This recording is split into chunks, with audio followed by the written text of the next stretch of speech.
करवा चौथ संपूर्ण व्रत कथा एवं पूजन विधि। प्रिय श्रोताओं, आपसे सादर विनती है कि करवा चौथ की संपूर्ण कथा को जरूर सुनिए, अधूरा मत छोड़िए। उम्मीद है यह कथा आपको पसंद आएगी। तो प्लीज वीडियो को लाइक, चैनल को सब्सक्राइब करिए। तो चलिए शुरू करते हैं आज की कथा। राधे राधे। आप सभी को करवा चौथ की हार्दिक शुभकामनाएं। प्रिय श्रोताओं, करवा चौथ शब्द दो शब्दों से मिलकर बना है।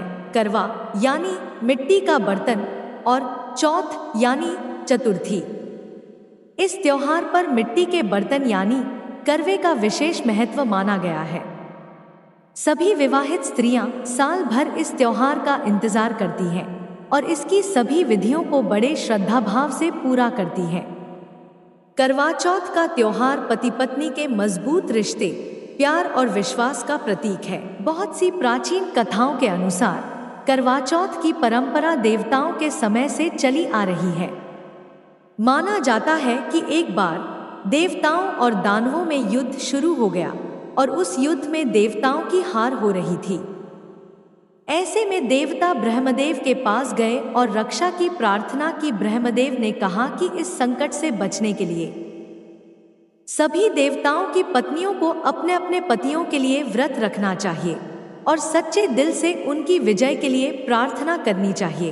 ब्रह्मदेव ने यह वचन दिया कि ऐसा करने पर निश्चित ही इस युद्ध में देवताओं की जीत होगी। ब्रह्मदेव के इस सुझाव को सभी देवताओं और उनकी पत्नियों ने खुशी खुशी स्वीकार किया। ब्रह्मदेव के कहे अनुसार कार्तिक माह की चतुर्थी के दिन सभी देवताओं की पत्नियों ने व्रत रखा और अपने पतियों यानी देवताओं की विजय के लिए प्रार्थना की। उनकी यह प्रार्थना स्वीकार हुई और युद्ध में देवताओं की जीत हुई। इस खुशखबरी को सुनकर सभी देवताओं की पत्नियों ने अपना व्रत खोला और खाना खाया। उस समय आकाश में चांद भी निकल आया था। माना जाता है कि इसी दिन से करवा चौथ के व्रत के परंपरा शुरू हुई। प्रिय श्रोताओं, करवा चौथ का त्योहार कार्तिक माह के कृष्ण पक्ष की चतुर्थी को मनाया जाता है। इस दिन को गणेश चतुर्थी भी कहते हैं। करवा चौथ व्रत पति पत्नी के रिश्ते को मजबूत करने वाला त्योहार माना गया है। करवा चौथ का व्रत स्त्रियों द्वारा सौभाग्य, सुख व संतान के लिए रखा जाता है। इस दिन स्त्रियां पति की दीर्घायु के लिए निर्जला यानी बिना जल के व्रत रखकर चंद्रमा के दर्शन के बाद ही जल ग्रहण करती हैं। पति की लंबी उम्र के लिए सुहागिन महिलाएं निर्जला व्रत करती हैं। करवा चौथ का व्रत में मां पार्वती की पूजा की जाती है और उनसे अखंड सौभाग्य की कामना की जाती है। इस व्रत में माता गौरी के साथ साथ भगवान शिव, कार्तिकेय और भगवान गणेश की भी पूजा अर्चना की जाती है। रात को चंद्रमा को अर्घ्य दिया जाता है। चंद्रमा को सुख, शांति व आयु कारक माना गया है। मान्यता है कि इनकी पूजा करने से वैवाहिक जीवन सुखद होता है। इस दिन कहीं कहीं सुबह सुबह सरगी खाने का भी विधान है। इसके बाद दोपहर को पूजा की जाती है और रात को चंद्रमा को अर्घ्य दिया जाता है। प्रिय श्रोताओं, करवा चौथ की कई सारी कथाएं हैं। आइए जानते हैं करवा चौथ संपूर्ण व्रत की प्रथम कथा। एक साहूकार था जिसके 7 बेटे और एक बेटी थी। सातों भाई व बहन एक साथ बैठकर भोजन करते थे। एक दिन कार्तिक की चौथ का व्रत आया तो भाइयों ने बोला कि बहन आओ भोजन करें। बहन बोली कि आज मेरा करवा चौथ का व्रत है, चांद उगने पर ही खाऊंगी। यह सुन भाइयों ने भी भोजन नहीं किया और चंद्रमा के निकलने का इंतजार करने लगे। कुछ देर इंतजार करने पर जब चंद्रमा नहीं निकले तो अपनी बहन को भूखा प्यासा परेशान देखकर भाई परेशान हो गए। तब भाइयों ने सोचा कि चांद उगने तक बहन भूखी कैसे रहेगी। सारे भाई नगर के बाहर गए और एक पेड़ पर चढ़कर वहां आग जला दी। तो एक भाई ने दिया जलाया, दूसरे भाई ने चलनी लेकर उसे ढका और नकली चांद दिखाकर बहन से कहने लगे कि चल चांद उगाया है, अर्घ्य दे ले। बहन अपनी भाभियों से पास गई और कहने लगी कि चलो भाभी अर्घ्य देने, चांद उगाया है। तो यह सुन भाभियां बोली, तुम्हारा चांद उगा होगा, हमारा चांद तो रात को उगेगा। भाभीियों ने समझाया कि उनके भाइयों उन्हें भूख प्यास से परेशान देखकर नगर के बाहर पेड़ पर आग जलाई है, उसे ही चंद्रमा बोल रहे हैं। लेकिन वो बात नहीं मानी और वह आग को चांद समझकर अपना व्रत खोल लेती है। बहन ने जब अकेले ही अर्घ्य दे दिया और खाने लगी तो पहले ही ग्रास में बाल आ गया, दूसरे ग्रास में कंकड़ आया और तीसरा ग्रास मुंह की ओर किया ही था। तब तक उसकी ससुराल से संदेशा आ गया कि उसका पति बहुत बीमार है, जल्दी भेजो। माँ ने जब लड़की को विदा किया तो कहा कि रास्ते में जो भी मिले उसके पाँव लगना और जो कोई सुहाग का आशीष दे तो उसके पल्ले में गांठ लगाकर उसे कुछ रुपए देना। बहन जब भाइयों से विदा हुई, रास्ते में जो भी मिला उसने यही आशीष दिया कि तुम 7 भाइयों की बहन हो, तुम्हारे भाई सुखी रहें और तुम उनका सुख देखो। सुहाग का आशीष किसी ने भी नहीं दिया। जब वह ससुराल पहुंची तो दरवाजे पर उसकी छोटी ननद खड़ी थी। वह उसके भी पांव लगी तो उसने कहा कि सुहागिन रहो, सपूती हो। तो उसने यह सुनकर पल्ले में गांठ बांध दी और ननद को सोने का सिक्का दिया। तब भीतर गई तो सास ने कहा कि पति धरती पर पड़ा है, तो वह उसके पास जाकर उसकी सेवा करने के लिए बैठ गई।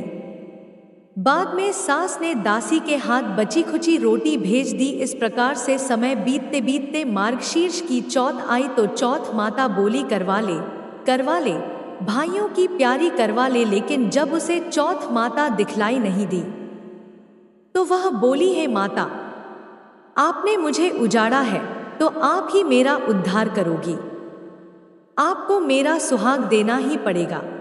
तब उस चौथ माता ने बताया कि पौष की चौथ आएगी, वह मेरे से बड़ी है, उसे ही सब कहना, वही तुम्हारा सुहाग वापस देगी।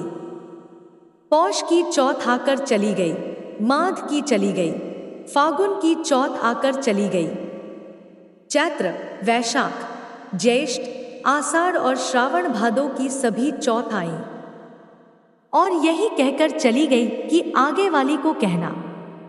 असौज की चौथ आई तो उसने बताया कि तुम पर कार्तिक की चौथ नाराज है, उसी ने तुम्हारा सुहाग लिया है, वही वापस कर सकती है, वही आएगी तो पांव पकड़कर विनती करना।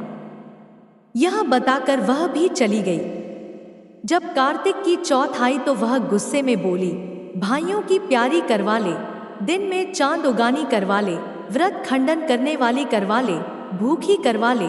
तो यह सुनकर वह चौथ माता को देखकर उनके पांव पकड़कर गिड़गिड़ाने लगी, हे चौथ माता, मेरा सुहाग तुम्हारे हाथों में है, आप ही मुझे सुहागिन करें। तो माता बोली, पापिन, हत्यारिन, मेरे पांव पकड़कर क्यों बैठ गई?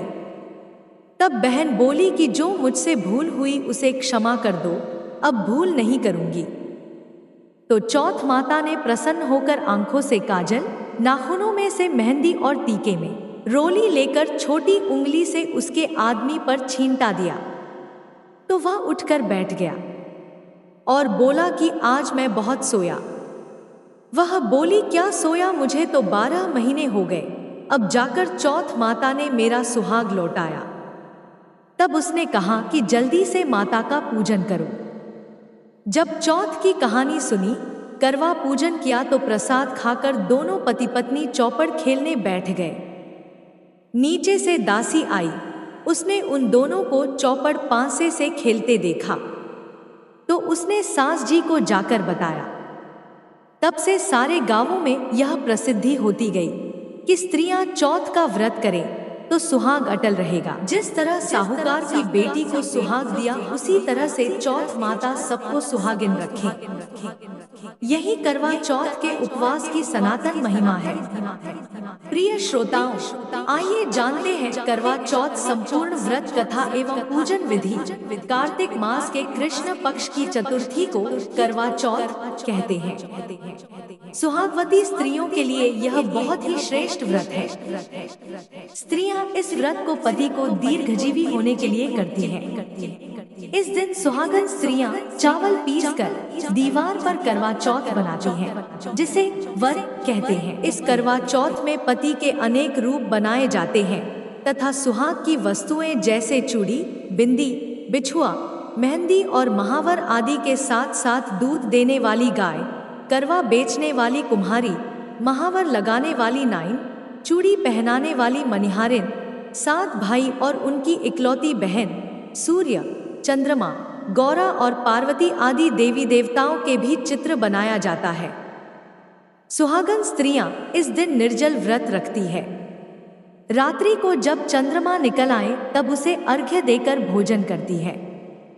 पीली मिट्टी की गौरा बनाकर उसकी पूजा करती है। करवा चौथ पूजा विधि: सुबह जल्दी उठकर स्नान कर लें। स्नान करने के बाद मंदिर की साफ सफाई कर ज्योत जलाएं। देवी देवताओं की पूजा अर्चना करें। निर्जला व्रत का संकल्प लें। इस पावन दिन शिव परिवार की पूजा अर्चना की जाती है। सबसे पहले भगवान गणेश की पूजा करें। किसी भी शुभ कार्य से पहले भगवान गणेश की पूजा की जाती है। माता पार्वती, भगवान शिव और भगवान कार्तिकेय की पूजा करें। करवा चौथ के व्रत में चंद्रमा की पूजा की जाती है। चंद्रोदय के बाद अर्घ्य देकर पति को छलनी से देखें। इसके बाद पति द्वारा पत्नी को पानी पिलाकर व्रत तोड़ा जाता है। प्रिय श्रोताओं, आइए जानते हैं करवा चौथ संपूर्ण व्रत की दूसरी कथा। अति प्राचीन काल की बात है। एक बार पांडु पुत्र अर्जुन तप करने के लिए नीलगिरी पर्वत पर चले गए थे।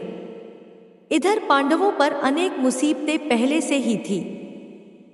इससे द्रौपदी ने शोक विह्वल हो कृष्ण की आराधना की। द्रौपदी की आराधना सुनकर कृष्ण उपस्थित हुए और पूछा, कहो द्रौपदी, क्या कष्ट है तुम्हें? द्रौपदी ने हाथ जोड़कर कहा, प्रभु मुझे क्या कष्ट है आप तो स्वयं जानते हैं। आप तो अंतर्यामी हैं। मुझे कष्टों के बोझ ने विह्वल कर दिया है। क्या कोई ऐसा उपाय है जिससे इन कष्टों से छुटकारा मिल सके? तुम्हारा प्रश्न अति उत्तम है द्रौपदी। कृष्ण मुस्कुराकर बोले, प्रभु फिर मुझ दुखी नारी का कष्ट दूर करने का उपाय बताइए। द्रौपदी की बात सुनकर कृष्ण जी ने कहा, यही प्रश्न एक बार पार्वती जी ने शिवजी से किया था। तब शिवजी ने करवा चौथ व्रत का विधान बताया था। तब द्रौपदी ने कहा, प्रभु इस करवा चौथ की जानकारी मुझे भी दीजिए, कथा कहिए। तब कृष्ण ने एक पल सोचने के बाद कहा, दुख सुख तो सांसारिक माना जाता है, प्राणी उसमें सदा ही लिप्त रहता है।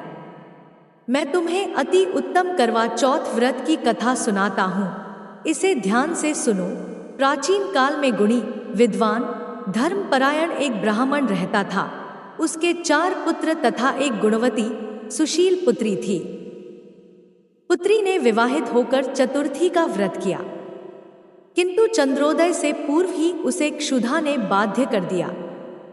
इससे उसके स्नेही दयालु भाइयों ने छल से पीपल की आड़ में कृत्रिम चंद्रमा बनाकर दिखा दिया। लड़की ने अर्घ्य देकर भोजन कर लिया। भोजन करते ही उसके पति की हृदय गति बंद हो गई। इससे दुखी हो उसने अन्नजल त्याग दिया। उसी रात्रि में इंद्राणी भूविचरण करने आई। ब्राह्मण पुत्री ने उससे अपने दुख का कारण पूछा। इंद्राणी ने बताया, तुम्हें करवा चौथ में चौथ दर्शन से पूर्व भोजन कर लेने से यह कष्ट मिला है। तब उस लड़की ने अंजलि बांधकर विनय की कि इससे मुक्त होने का कोई उपाय बताइए। इंद्राणी ने कहा, यदि तुम विधिपूर्वक अगली करवा चौथ का व्रत करो तो तुम्हारे पति पुनर्जीवित हो जाएंगे। कन्या ने ऐसा करने का वचन दिया तो उसका पति स्वस्थ हो गया। इस पर उस कन्या ने वर्ष भर प्रत्येक चतुर्थी का व्रत किया और अनंत अखंड सुहाग प्राप्त किया। श्री कृष्ण ने कहा, हे द्रौपदी, यदि तुम इस व्रत को करोगी तो तुम्हारे सभी संकट टल जाएंगे। इस प्रकार द्रौपदी ने यह व्रत किया और पांडव सभी क्षेत्र में विजयी हुए। इस प्रकार सौभाग्य, पुत्र पौत्रादि और धन धान्य की इच्छुक स्त्रियों को यह व्रत विधिपूर्वक करना चाहिए। प्रिय श्रोताओं, आइए जानते हैं कि क्यों खाना जरूरी है करवा चौथ की सरगी। करवा चौथ की सरगी सास अपनी बहू को देती है और इसके जरिए वो बहू को हमेशा सुहागन रहने का आशीर्वाद देती है। सरगी की थाली में 16 श्रृंगार की सारी चीजों के अलावा मिठाइयाँ, फल, दूध, दही आदि होते हैं। इन चीजों को खाकर करवा चौथ का व्रत शुरू किया जाता है और फिर रात को चंद्रमा को अर्घ्य देने के बाद पति के हाथ से पानी पीकर ही व्रत खोला जाता है। इसलिए सरगी जरूर खाना चाहिए और सास का आशीर्वाद भी लेना चाहिए। यदि सास न हो तो जेठानी या बहन भी सरगी दे सकती है। आम तौर पर सरगी की प्रथा पंजाबी समुदाय में ज्यादा प्रचलन में है, लेकिन अब इसे दूसरे लोग भी अपनाते हैं। सरगी एक तरह से व्रत के लिए सास की ओर से दिया गया आशीर्वाद होता है। प्रिय श्रोताओं, आइए जानते हैं करवा चौथ संपूर्ण व्रत की तीसरी कथा। एक ब्राह्मण परिवार में 7 बहुएं थी। 6 बहुओं के मायके वाले बहुत अमीर थे। इसी कारण ससुराल में उनका बड़ा मान था, परंतु छोटी के मायके में कोई न था। वह घर का सारा काम काज करती, सबकी सेवा करती, पर कोई भी उसे प्यार नहीं करता। सभी दुत्कारते रहते। तीज त्योहारों पर भी जब उसके मायके से कोई न आता तो वह बहुत दुखी होती। हर वर्ष की तरह इस वर्ष भी करवा चौथ का व्रत आया। अन्य बहुओं के मायकों से उनके भाई करवा लेकर आए, पर छोटी के मायके में यदि कोई होता तो करवा भी लाता। सास भी छोटी को ही खरी खोटी सुना रही थी। वह दुखी होकर घर से निकल पड़ी और जंगल में जाकर रोने लगी। एक नाग बहुत देर से उसका रोना सुनता रहा। अंत में वह अपने बिल से निकल कर आया तथा छोटी से पूछने लगा, बेटी क्या बात है, तुम रो क्यों रही हो? छोटी बोली, आज करवा चौथ है, मेरा कोई भाई नहीं है।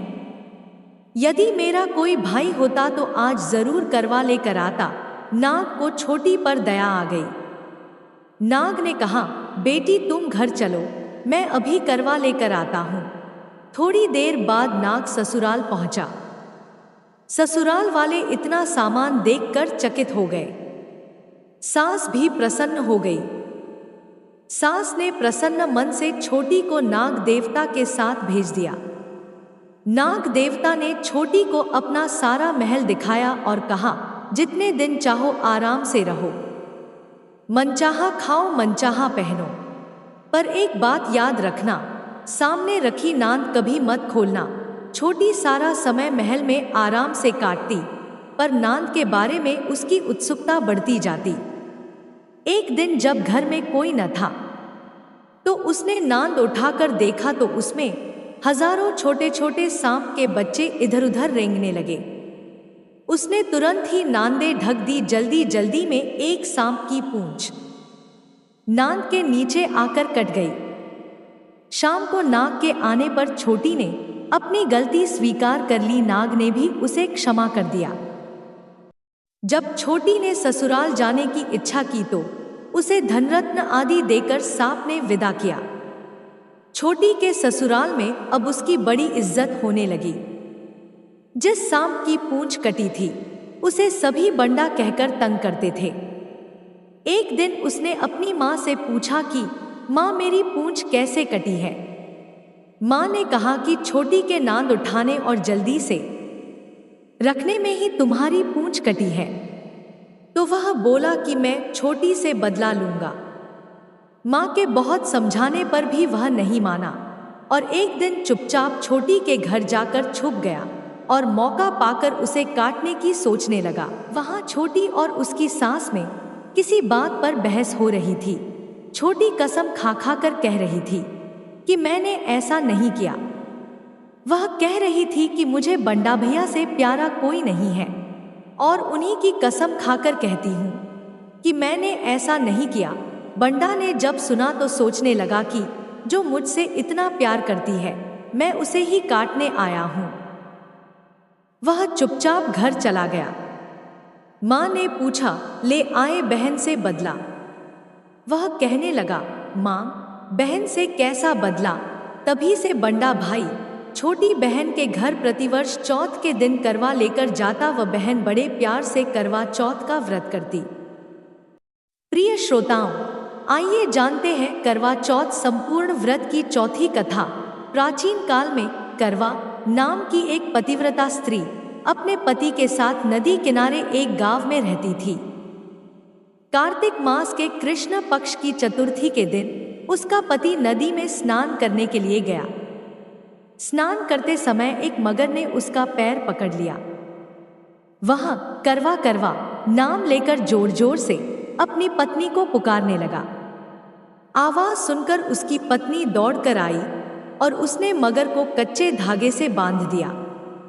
मगर को बांधकर वह यमराज के यहाँ पहुंची और यमराज से बोली, भगवान, मगर ने मेरे पति का पैर पकड़ लिया है। अतः पैर पकड़ने के अपराध में आप अपने बल से उस मगर को नरक में ले जाओ।